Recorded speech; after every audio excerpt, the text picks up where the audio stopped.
Moi, je pensais qu'encaisser, c'était faire comme si c'était rien passé. Je pensais qu'être forte, c'était faire comme s'il ne s'était rien passé. Ne pas être atteinte par les choses qui arrivaient. C'est complètement con. Salut tout le monde, bienvenue dans ma chambre, j'espère que vous allez tous très bien. Cette phrase me saoule, je vous promets que je vais trouver quelque chose d'autre, mais là pour l'instant ça vient pas du tout.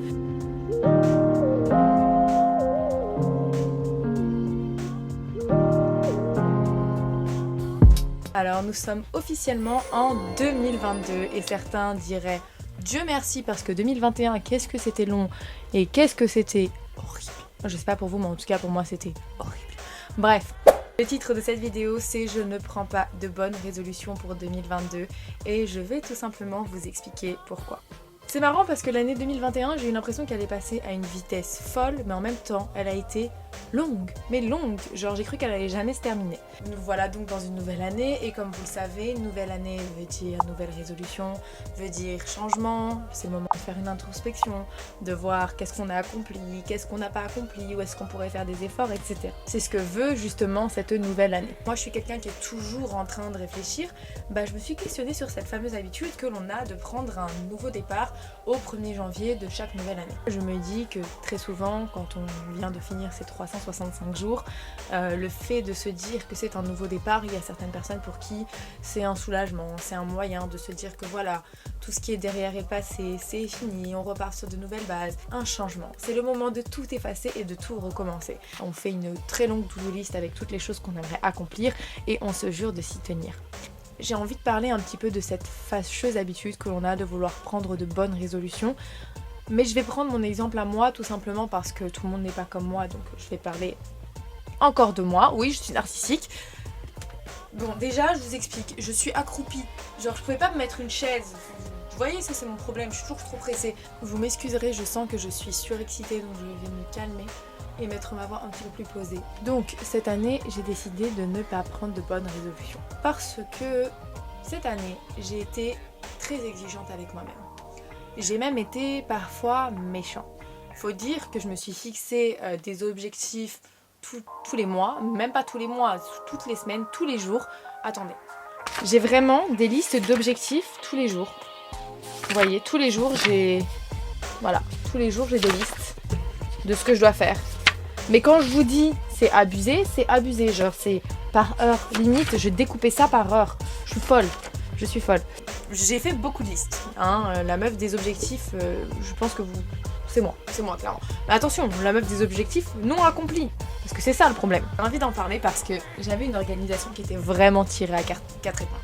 C'était un moyen pour moi peut-être de me sentir un peu en sécurité, bref, passons le côté psychologique, mais j'ai toujours eu besoin de lister ce que je dois faire. Déjà dans ma tête ça marche comme ça, il n'y a que des listes dans ma tête de toute façon. Et il se trouve que je les ai pas réalisés. Et quand je ne réalisais pas mes objectifs, j'avais tendance à me taper dessus. En voyant la fin de l'année arriver, en voyant que 2021 était bientôt fini, j'étais en train de me dire meuf, mais t'as rien accompli du tout.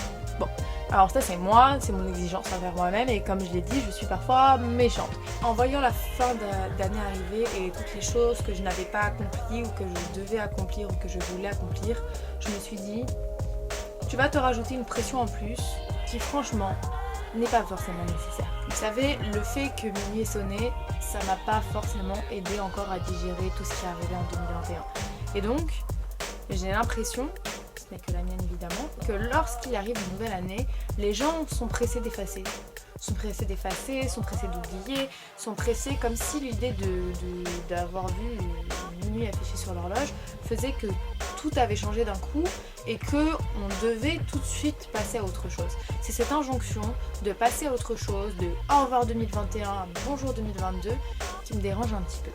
Donc, si je devais prendre une seule bonne résolution pour 2022, ça serait d'être gentil avec moi. Donc en 2022, pour moi, le grand mot, ce sera l'amour. L'amour dans tout, dans mes actions, dans mes gestes, dans mes paroles, mais surtout l'amour. L'amour dans tout, parce que j'ai envie de faire des choses que j'aime, j'ai envie que toutes les choses que je fais m'apportent un bien-être. Et ça me chauffe 2 fois plus qu'avoir une liste de 50 choses à faire, vous voyez. Le fait tout simplement de partir du principe que je vais mettre de l'amour dans tout ce que je fais. J'ai tourné une vidéo avec mon amie Laurine, je ne sais pas si je l'aurais postée à ce moment-là, mais dans tous les cas elle va venir.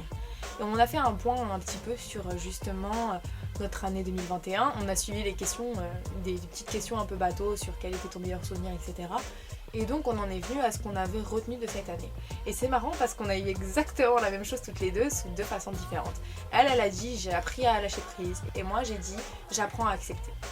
C'est la même chose en soi. En fait, il s'est passé certaines choses et j'ai eu envie de rebondir tout de suite. J'avais envie de me relever vite. Je pense que c'était justement dû au fait que comme je m'intéressais de plus en plus aux neurosciences, au cerveau, à la façon dont ça fonctionnait, j'avais compris qu'il y avait justement ce côté un peu magique de on peut remodeler qui on est, on peut changer la façon dont on se voit, on peut changer la façon dont on pense. Moi, en lisant ce genre de livre, j'en ai tiré qu'il fallait que je me relève directement. Que quand il se passait quelque chose de négatif, comme fallait voir le positif, fallait se relever. Et je pense que c'est moi qui avais mal saisi les choses, évidemment, mais je me dis que peut-être d'autres personnes l'ont saisi de la même façon. Je pense que parfois, on est beaucoup trop pressé d'aller mieux. Je prends encore mon exemple personnel, mais voilà, il se passe quelque chose. Et juste derrière, je vais me dire... Alors, c'est hors de question de pleurer, c'est hors de question de réfléchir, d'essayer de comprendre le pourquoi, d'analyser pourquoi ça s'est passé, comment j'y réagis, tout ça, c'est mort. Là maintenant, je me lève, j'avance, tout ça, ça n'existe plus, c'est fini, c'est pas grave, c'est derrière moi. Mais c'était du mensonge. C'était du pipeau. J'étais tellement pressée de passer à autre chose, j'étais tellement pressée de me relever, d'aller mieux. C'est bien parce que c'est une force d'avoir ça. Sauf que parfois, il faut s'écouter. Et quand je dis ça, parfois, il faut comprendre qu'il nous faut du temps pour digérer. Que il y a certains événements qui nous arrivent, on ne peut pas les encaisser en 2 jours. Il y a certaines choses qui nous arrivent, on ne peut pas accepter, se dire j'oublie et je passe à autre chose. Parce que soit vous êtes capable de faire ça et cette chose-là ne reviendra jamais, tant mieux pour vous, soit vous allez juste camoufler le problème et ça ressortira à un autre moment, dans une autre circonstance, dans quelque chose d'autre et ça pourra même être pire. Parce que je considère que quand on règle pas de vieux traumatismes comme on dit, eh bien il y a des chances qui reviennent à un moment ou à un autre. J'avais tellement envie d'avancer, d'oublier, de faire abstraction de tout ce qui s'était passé. Au final, c'est que comme j'ai voulu faire semblant que rien ne s'était passé, qu'il n'était rien arrivé et que tout allait très bien, il y a un moment où mon corps m'a lâché, puis après mon cerveau. J'en parlerai un jour, j'en parlerai dans une vidéo, j'ai fait un burn-out, tout simplement. Et c'était dur à vivre parce que c'était au travail, parce que c'était un boulot qui me plaisait, enfin voilà, pour plein de raisons, c'était quelque chose qui a été très très difficile, mais donc ça a été la finalité finalement. Le fait d'avoir été aussi pressée, tellement pressée de vouloir aller mieux, que j'ai même pas écouté ce qui se passait à l'intérieur de moi, j'ai voulu faire comme si toutes ces pensées n'existaient pas. Ce qui s'est passé en fait, c'est que j'avais beau les repousser, je ne pensais qu'à ça, 24 heures sur 24. Ce que j'ai compris en fait au fur et à mesure maintenant, c'est que être forte, c'est pas encaisser et aller mieux le lendemain. Moi, je pensais qu'encaisser, c'était faire comme si c'était rien passé. Je pensais qu'être forte, c'était faire comme s'il ne s'était rien passé. Ne pas être atteinte par les choses qui arrivaient. C'est complètement con. En fait, je vous explique. Quand j'allais au travail et que j'essayais de faire comme si de rien n'était, eh bien, ça tournait dans ma tête. Ça tournait. La seule chose que je me disais, c'était genre pourquoi tu penses qu'à ça, mais tu penses qu'à ça, arrête un peu, genre c'est bon, c'est fini, c'est le passé, de toute façon, enfin aujourd'hui ça t'impacte plus, pourquoi est-ce que tu y penses, etc. Si cette chose vient dans votre esprit, c'est quelque chose qu'il faut que vous régliez, c'est clair et net. Moi je me suis tellement mise des œillères que je me suis pris un mur.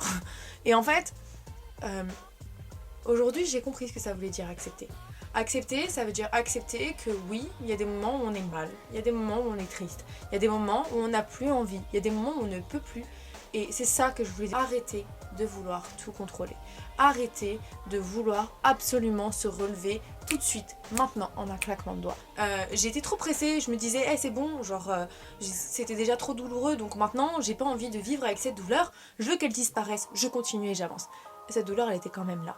Et au lieu de me dire je vais prendre le temps de la soigner, je vais essayer de comprendre pourquoi, je vais me faire aider, vous voyez tout. En plus de ça, la psychologie positive disait que la seule et unique personne qui peut vous aider, c'est vous. Alors pourquoi est-ce que tu veux que j'aille demander de l'aide aux gens en fait? J'ai pas besoin parce que c'est dans ma tête, parce que tout vient de moi en fait.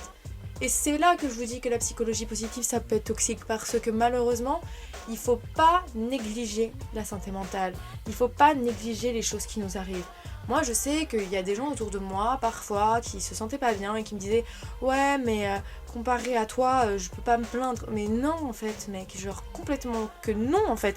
Tu as le droit de te plaindre, tu as le droit de souffrir de quelque chose, même si...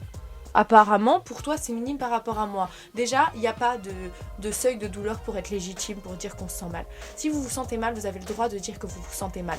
Et dans le monde d'aujourd'hui, j'ai l'impression qu'on met tellement en avant le fait qu'il faut être positif, que parler de toute façon, parler de ses traumas, parler de santé mentale, parler de dépression, parler de tout ça, c'est des choses qui sont considérées comme tais-toi en fait, garde-le chez toi et tais-toi, tu vois. Genre on n'en parle pas ici, on en parle pas au travail, et si on en parle, c'est vraiment qu'à ses amis proches. Vous voyez, moi je le vois sur Twitter, je vois des gens parfois qui parlent de choses qui sont lourdes pour eux, et ils se font taper dessus parce qu'on est en mode parle pas de ça en public, et puis si vraiment ça te touchait, t'en parlerais pas.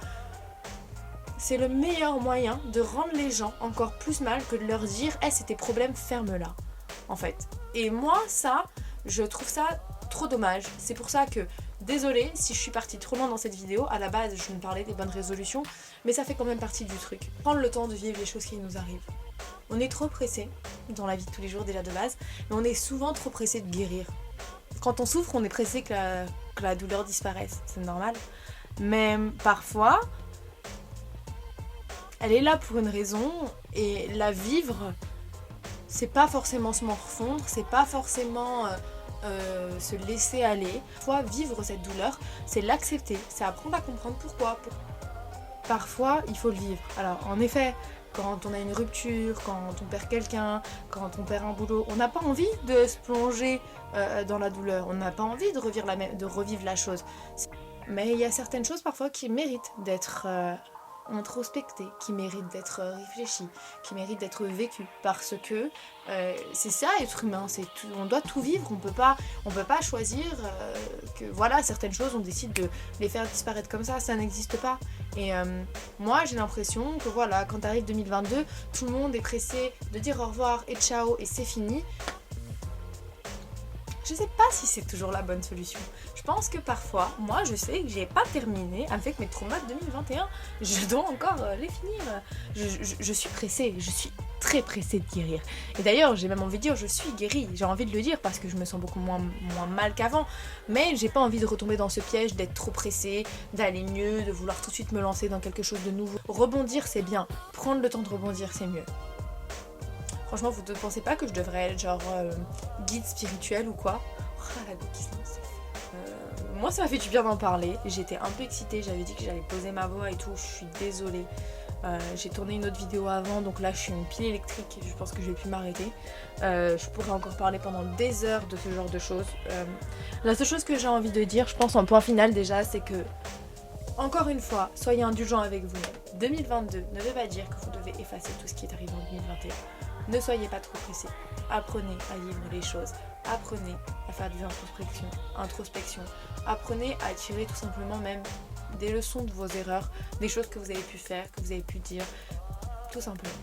Voilà, donc en tout cas c'est la fin de cette vidéo. J'espère que je ne vous ai pas trop ennuyé. J'espère que j'ai pas parlé trop vite. J'espère que mon son sera bien, parce que j'ai eu beaucoup de problèmes de micro ces derniers temps. Il y a plein de gens qui me disaient ouais t'as pas de micro, mais si j'ai un micro, il est là et en plus il coûte cher ce bâtard. J'espère que c'est bon,